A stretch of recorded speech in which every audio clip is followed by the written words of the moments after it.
ஹல்லேலூயா ஹல்லேலூயா. இன்னைக்கு வரை முல்லை நகர்ல பட்டாபிராமில ஏசிபிஎம் அப்போஸ்தலர் கிறிஸ்துவ பெந்தேகோஸ்தேன்னு சொல்லி சபை எங்க இருக்குன்னு தெரியாது. இப்ப எல்லாருக்கும் ஒரு விளம்பரமான சபையா போகுது. Now it has become an advertisement about the church, our church, ACPM church, where it is.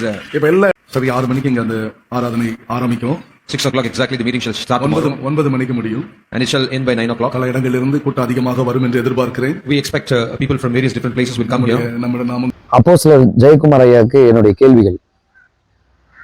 வேத வார்த்தை தெளிவா சொல்லுது, ஒருத்தன் போதகனா இருக்கணும்னா, ஒருத்தன் சபை மூப்பனா இருக்கணும்னா ஒரே மனைவி உடையவனா இருக்கணும், குற்றம் சாட்டப்படாதவனா இருக்கணும், இழிவான ஆதாயத்தை இச்சையாதவனா இருக்கணும், பண ஆசை இல்லாதவனா இருக்கணும். இப்படி நிறைய கேட்டகரிஸ் பவுல் தன்னுடைய நிருபத்துல தீமோத்தேயுக்கு எழுதுறாரு. அப்போ சரியான விதத்துல ஒரு மனிதர் இல்லாதப்போ, சாட்சி கெட்டத்தனமா வாழ்றப்போ அவனை என்ன பண்ணக்கூடாதுன்னா கிறிஸ்துவின் சரீரத்துல பயன்படுத்த அனுமதிக்க கூடாது. ராதர் என்ன செய்யணும் அப்படின்னா, ஒரு குற்றம் சாட்டப்படுகிற நபர் என்ன பண்ணணும், தன்னை வழி நடத்துகிற ஒரு ஊழியர்கிட்ட அடங்கி இருந்து மறுபடியும் ரிகன்சில் ஆகி தன்னோட தவறை திருத்தி கொண்டு ஊழியம் செய்யும்போது அதைத்தான் கர்த்தர் அங்கீகரிக்கிற ஒரு ஊழியமா இருக்கிறத நம்ம பார்க்கிறோம்.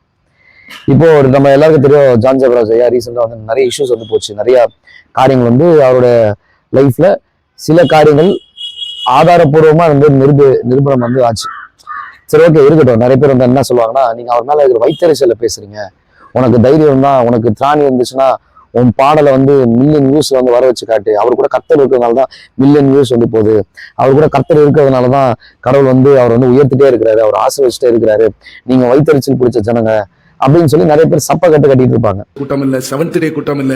இது அப்போஸ்தல உபதேசத்தின்படி ரட்சிப்பு, ஞானஸ்நானம், பரிசுத்தாவின் அபிஷேகத்துல நடத்தப்படுகிற தேவனுடைய ஊழியர்கள் தான் தேவ சமூகத்துக்கு கடந்து வர்றாங்க. அதனால அவர்களோட விசிட்டர்ஸ் வர்றாங்க. இதுக்கு முன்னாடி இருந்த அந்த சீனியர் ஊழியக்காரங்கள்லாம் தன்னோட ஊழியத்துல ஏன் தெரியுமா விழுந்து போறாங்க? தன்னோட கிரியின் அடிப்படையில தன்னோட ஊழியத்தை நடத்துறதுனாலதான் விழுந்து போறதை நம்ம எக்கச்சக்கமா பாக்குறோம். கள்ள உபதேசங்களை ஆதரிக்கிறது, கள்ள உபதேசங்களை ப்ரொமோட் பண்றது. ஏன்னா இவங்க ஆல்ரெடி அந்த சத்தியத்தின் பேஸ் இல்லாம ஊழியம் செஞ்சுக்கிட்டே இருந்திருப்பாங்க. அது ஊழியம் செஞ்சுக்கிட்டே இருக்கிறப்பறம் ஒரு பாயிண்ட் டைம் வரும்போது என்ன நடக்குது அப்படின்னா, இப்படிப்பட்டதான கள்ள உபதேசங்களை அவங்க ஏத்துக்கிற ஒரு மனப்பான்மைக்குள்ள வந்துடுறாங்க. நிறைய பேர் என்ன நினைக்கிறாங்கன்னா, இயேசு கிறிஸ்துவை ஒருத்தர் ஏத்துக்கிட்டாங்க அப்படின்னா அவன் அந்நிய பாஷை பேசணும், அந்நிய பாஷை பேசிட்டா அவன் பரலோகத்துக்கு வந்துருவான், அந்நிய பாஷை பேசிட்டா கர்த்தர் கூட நெருங்கி ஜீவிக்கிறான், அந்நிய பாஷை சாத்தானுக்கே தெரியாத பாஷை. இந்த மாதிரி நிறைய காரியங்கள். உபவாசம் இருந்தா கர்த்தர் அவன் கூட இருக்கிறாரு, 40 நாள் உபவாசம் இருந்தா வல்லமையா வைப்ரண்டா இருக்கிறாரு. அப்புறம் பைபிளை ரொம்ப நேரம் வாசிச்சுட்டா வல்லமை அவருக்குள்ள நிறைய இருக்குது, வசன ஞானம் பயங்கரமா இருக்குது, வல்லமை கிரியை செய்யுது.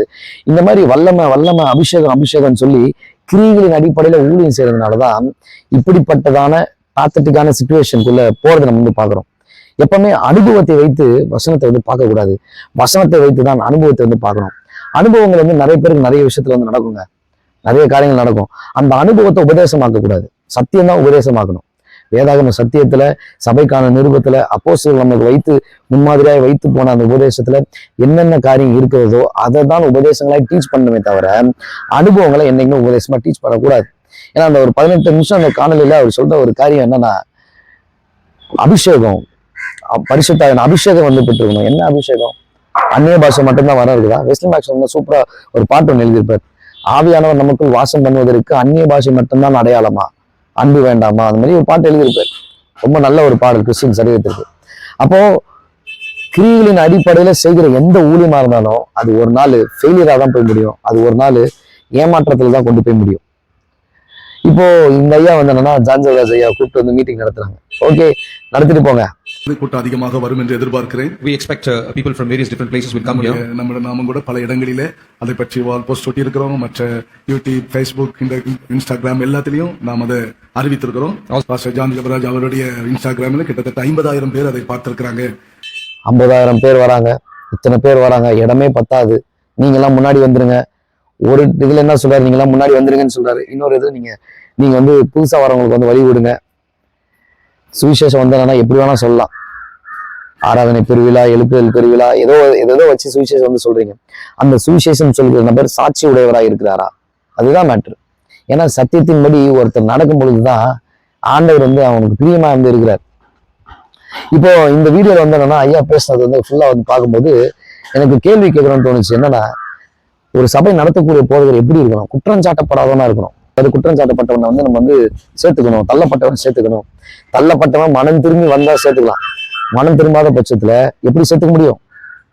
இன்ன வரைக்கும் அபிஷியலி அவர் டிவோர்ஸ் அப்படின்னு சொல்லி எங்கேயுமே அனௌன்ஸ் பண்ணல. இன்ன வரைக்கும் என்னன்னா is living with another girl, ஒரு பெண்ணோட வந்து ஊழியத்துக்கு போறதை நம்ம வந்து பார்த்துட்டு தான் வந்து இருக்கிறோம். அப்போ இது வேதத்தின்படி சரியான ஒரு ஊழியமா, வேதத்தின்படி சரியான ஒரு காரியமா அப்படின்றது நம்ம வந்து பார்க்கணும்.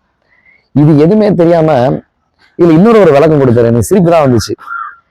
இவரை அழைக்கும் பொழுது இவர் சபையில இருக்கிற வாலிபர்கள் வந்து சில பேர் கேட்டாங்க. அதனால அவர்களோட விசிட்டர்ஸ் வர்றாங்க, சில வாலிபர்கள் சொல்லலாம், அவங்களோட சில வாலிபர்கள் எல்லாம் வர்றாங்க, அவங்க அப்படி இருக்கிறாங்க, ஏன் நம்ம பாஸ்டர் இப்படி நம்மளை மட்டும் அனுமதிக்க மாட்டேங்கிறாரு, ஏன் இப்படி செய்யறாரு அப்படி செய்யறாரு, நீ எங்க பிள்ளை, அது வந்து என்ன செய்ய ஊரா பிள்ளை, அதை பத்தி எனக்கு பிரச்சனை கிடையாது. கெஸ்டா வர்றவங்களை நாங்க ஒன்றும் சொல்ல முடியாது. விசுவாசிகளா இருக்கிறவங்க, இந்த வீட்டுக்குள்ள இருக்கிறவங்க இப்படிதான் இருக்கணுங்கிறத நாங்க சொல்ல வர்றோம். ஒரு அலையிலையா சொல்லுங்க. கெஸ்டா வர்றவங்க எப்படி இருக்கிறாங்களோ அதை பற்றி எனக்கு தெரிச்சல. ஆனா கர்த்தருடைய சமூகத்துல நமக்கு ஒரு கூடாரம் உண்டு, நமக்கு ஒரு வீடு உண்டு, நமக்கு ஒரு ஆராதனை உண்டு. நம்ம எல்லாரும் ஒரே வீடா, ஒரே நாங்களும் இந்த மாதிரிலாம் ஆராதிக்கலாமே, நாங்களும் இந்த மாதிரிலாம் ஹேர் ஸ்டைல் வைக்கலாமே, நாங்களும் இந்த மாதிரிலாம் ட்ரெஸ் போடலாமே அப்படின்ற மாதிரி கேட்டிருக்கிறாங்க. அதுக்கு அவர் சொல்ற விளக்கம் பாருங்க. ஊரா வீட்டு பிள்ளைங்க வந்து எப்படி வேணா இருக்கலாம், ஆனா நீ என் வீட்டு பிள்ளை இப்படிதான் இருக்கணும். அது என்ன, உங்களுக்கு ஒரு நியாயம், இன்னொருத்தருக்கு ஒரு நியாயம். அப்ப இதுலயே தெரியுது நீங்க வந்து ஒரு கட்டுக்கோப்பா வளர்க்கணும்னு நினைக்கிறீங்க, ஆனா பப்ளிசிட்டி ஆகணும். இப்போ இங்க சர்ச் இருக்குது, பட்டாபிராம்ல இந்த சர்ச் இருக்குது, இது நல்லா வைரலா ஆகணும் அப்படின்றதுக்காக இந்த மாதிரி பிரபலமா இருக்கிற பர்ஃபார்மன்ஸ், இவங்கெல்லாம் ஊழியக்காரன் கிடையாது. Performance is different, worship is different. So அந்த பர்ஃபார்மன்ஸை வந்து என்னன்னா பண்றவங்களை வந்து நீங்க கூப்பிட்டு ஊழியம் நடத்துகிறது தெளிவா வந்து இப்போ இதுல பார்க்க முடியுது. இதுல எங்க தேவ பிரச்சனை இருக்குது, இதுல எங்க தேவ அபிஷேகம் இருக்குது, இதுல எங்க கர்த்தர் வந்து பிரியப்படுகிறார். ஃபர்ஸ்ட் வந்து ஒரு காரியம் வந்து தெளிவா வந்து புரிஞ்சுக்கணும். சத்தியத்தின்படி சத்தியத்தை வைத்து ஒரு மனிதரை வந்து என்னன்னா ஜட்ஜ் பண்ணலாம். ஏன்னா ஜட்ஜ் ரைச்சியஸ்லின்னு சொல்லி வேத வசனம் சொல்லுது. நிறைய பேர் சொல்லுவாங்க, நியாயம் தீர்க்காது, நீயோ நியாயம் தீர்க்கப்படாதபடிக்கு எச்சரிக்கையாயிரு, நீ ஒரு விரல காமிச்சுனா 4 விரல் ஒன்ன காமிக்குது. ஏப்பா இந்த ஜிகராஜிமிக்கு வேலைலாம் வேணாம். What of God is telling, கர்த்தருடைய வார்த்தை என்ன சொல்லுது அதுதான் நம்ம வந்து பார்க்கணும். வேத வார்த்தை தெளிவா சொல்லுது, தோற்றத்தின்படியில நீதியின்படி தீர்ப்பு செய்யுங்கள். ஒரு நீதியின்படி எப்படி தீர்ப்பு செய்யறது?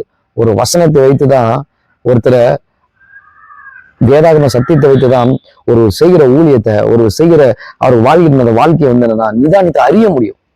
கடைக்கு போயிட்டு ஓட்ட தக்காளியா, நல்ல தக்காளியா, கேவலமான தக்காளியா, இந்த தக்காளி நல்லா இருக்கான்னு சொல்லி பார்த்து வாங்க தெரியுது இல்ல, அதெல்லாம் பார்த்து வாங்க தெரியுது. ஆனா பரலோகத்துக்கு அழைத்து செல்கிற இந்த சத்தியத்தை கலப்படம் இல்லாம தெளிவா வந்து பேசுகிற, சாட்சியோட பேசுகிற நபர் நம்மளுக்கு தேவை, நபர் நம்மளுக்கு வேணுமே அப்படின்னு சொல்லி அதை ஆராய்ந்து நிதானித்து அதை சூஸ் பண்ண தெரியுதா? அப்போ இதை நான் ஏன் இந்த வீடியோவை பதிவிடுறேன் அப்படின்னா, எந்தெந்த ஊழியங்கள் எல்லாம் கிரியையின் அடிப்படையில செய்யறாங்க தெரியுமா ஊழியங்கள், அந்த ஊழியங்கள் எல்லாம் அட்டர் ஃபெயிலியர் ஆகும். அந்த ஊழியங்கள் எல்லாம் பிற்காலத்துல அநேகரை கேட்டிங் வாசலுக்கு விழ வைக்கிறதா வந்து இருக்கும். பரலோகத்துக்கு போற வாசல் வந்து குறுகலானது. இப்படிப்பட்ட ஊழியர்கள் ஒரு காலத்துல வந்து எப்படி இருந்தா தெரியுமா, மீசை தாடி வைக்க கூடாது, ஒயிட் அண்ட் ஒயிட்ல தான் வந்து இருக்கணும். அப்படியே வலிச்சு அவன் அப்படியே பெந்தகோஸ்தனா நீங்க வந்து திருமணம் கூட பண்ணக்கூடாது, ஷேக்கன்ஸ் கூட கொடுக்க மாட்டாங்க, பக்கத்துல வரக்கூடாது. இந்த மாதிரி நிறைய ரெஸ்ட்ரிக்ஷன்ஸ் பண்ணி இப்படி இருக்கணும் அப்படி இருக்கணும் அப்படி இருக்கணும்னு சொல்லி கிரியை சார்ந்திருந்த ஊழியர்கள் இப்ப எப்படி மாறிட்டு இருக்காங்க தெரியுமா? பப்ளிசிட்டிக்காக இப்படிப்பட்ட பர்ஃபார்மன்ஸை அழைச்சு ஊழியர் நடத்தி சுவிசேஷம் சொல்றதை நம்ம வந்து பார்த்துட்டு இருக்கோம். ஏஆர் ரஹ்மான், அனிருத், இவங்களை கூப்பிட்டா கூட தான் கூட்டம் வந்து வரும். அதுக்குன்னு வந்து அவங்க கூட தேவ பிரச்சனை இருக்குன்னு சொல்லி ஒத்துக்க முடியுமா?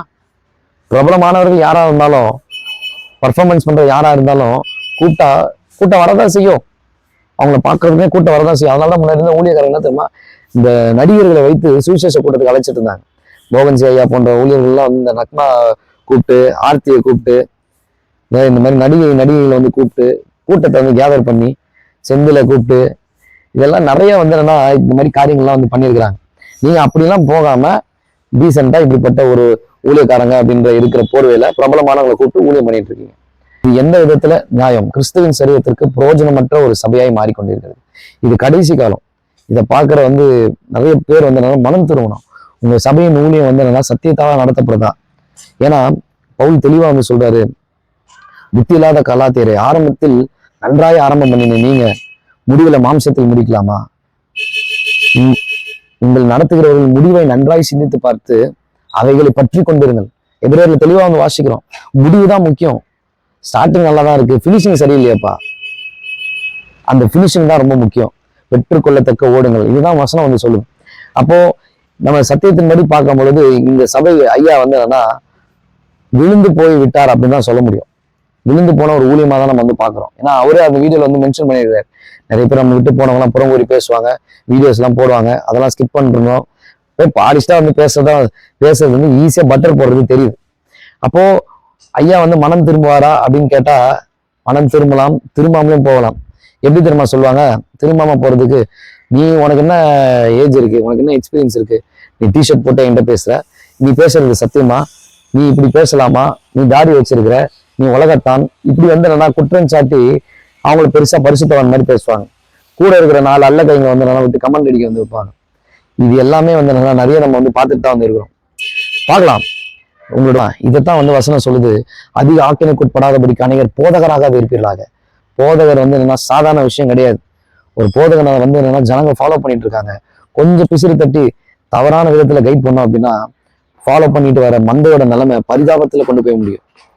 இப்போ நிறைய வந்து என்னன்னா ஊழியர்களுக்கு இடம் கொடுக்கறது இல்லை, பர்ஃபார்மன்ஸுக்கு தான் வந்து இடம் கொடுத்துட்டு இருக்கிறத நம்ம வந்து பார்த்துட்டு இருக்கோம். இப்போ இந்த ஊழியர் நடந்துட்டு தான் இருக்கு. இப்போ என்ன கரண்டா இருந்தோம்னா லைவ் போயிட்டு தான் வந்து இருக்கும், பரவாயில்ல போட்டோம். ஆனா கர்த்தர் நியாயத்துல கொண்டு வருவார். ஒருவேளை இந்த வீடியோ வந்து உங்களுக்கு யூஸ்ஃபுல்லா இருந்துச்சுன்னா லைக் பண்ணுங்க, ஷேர் பண்ணுங்க, சேனல் சப்ஸ்கிரைப் பண்ணுங்க. இந்த கடைசி காலத்துல தெரிந்து கொள்ளப்பட்டவர்களும் வஞ்சிக்கிற காலமா இருக்கிறபடியால் ஜனங்களே விழித்திருங்கள், இயேசு கிறிஸ்து சீக்கிரம் வரப்போகிறார். கர்த்தருடைய நாமம் மகிமைப்படுவதாக. ஆமென்.